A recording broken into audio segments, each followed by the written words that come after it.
Hi guys, welcome back to Profess and Protest. Audra here.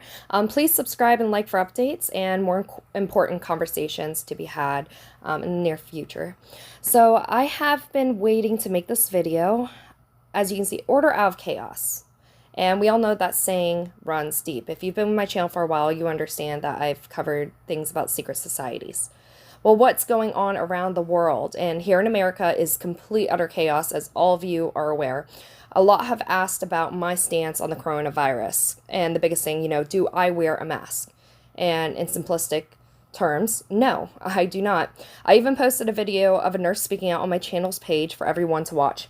As we know, many have spoken out from corners saying they are being forced to write down COVID-19 on death certificates, even if that was not the actual cause. They might have had on their system, like dying from, lung cancer, but you also had maybe the flu virus in your system, but that wasn't the actual cause, but it was in your system. So they're being forced to actually write that down, as a lot of people have posted videos.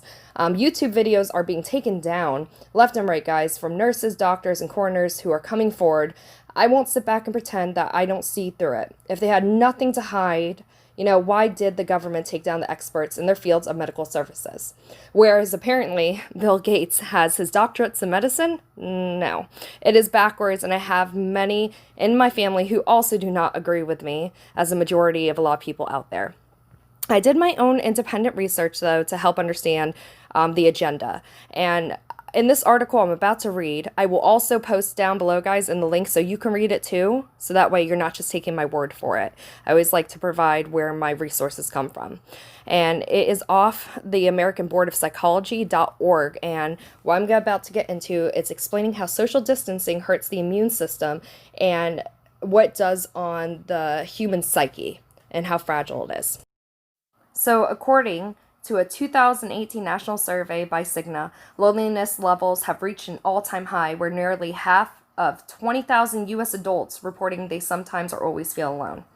Such numbers are alarming because of the health and mental risks associated with loneliness. According to the meta-analysis co-authored by Julian Holt-Lunstad, PhD, a professor of psychology and neuroscience at Brigham Young University, lack of social connections heightens health risks such as smoking 15 cigarettes a day or having an alcohol use disorder. She's also found that loneliness and social isolation are twice as harmful to the physical and mental health as obesity. This is huge, guys. And there's also a robust evidence that social isolation and loneliness significantly increases risk for premature mortality, and the magnitude of the risk exceeds that of many leading health indicators. This is huge, and this is all on here. And that was just one of the things that I wanted to bring up. There's much more stuff in depth in that, but I'm going to leave it below, and I really want you guys to delve in there and read it for yourself. The next article. Now, I found another article. It was off of sciencealert.com, where they did studies and took studies from other well-known scientists, and they showed how it is linked scientifically to higher levels of inflammation in the body, which weakens our immune systems. Do you understand, guys? This is what I feel, but I will put out articles and what people on the inside are saying and let you make your own educated conclusions from this information I'm putting out there. So you do what you feel you want to do with it, but at least I know in my heart I'm trying to put out this information. So the article reads, social isolation is linked to higher levels of inflammations, studies show. Being lonely or socially isolated can negatively affect your well-being. There's even research showing that increases the risk of illnesses such as cardiovascular disease, dementia, and depression. Some researchers suggest that loneliness and self-isolation lead to poor health because they increase inflammation. Inflammation is when your body tells your immune system to produce chemicals to fight off infections or injuries. It can also occur when you experience psychological or social stress. Short-term local inflammations, such as when you accidentally cut your finger, can be helpful, but having slightly elevated long-term inflammation is associated with poor health. Researchers propose that loneliness and isolation are linked to this elevated long-term inflammation. Like I said, guys, there's a lot more to that article, but due to how much space I have to make this video, I couldn't put it all in here at once. So like I'm leaving both the links below so you can look deeper into it. I also wanted to touch upon the rioting going on in Minneapolis. Civil war seems to be getting closer and closer, guys. This is what the elite wants. I really want to stress that so people really see. They wanted people to riot, to bring in martial law. As we know, National Guard is now there patrolling, and everyone is on curfew. This is how your rights start getting taken from you. And they wanted people to riot, so they had the excuse to come on in there and swoop in so they could do this. And it's hard to argue against when you see the damage and the chaos that is going on there.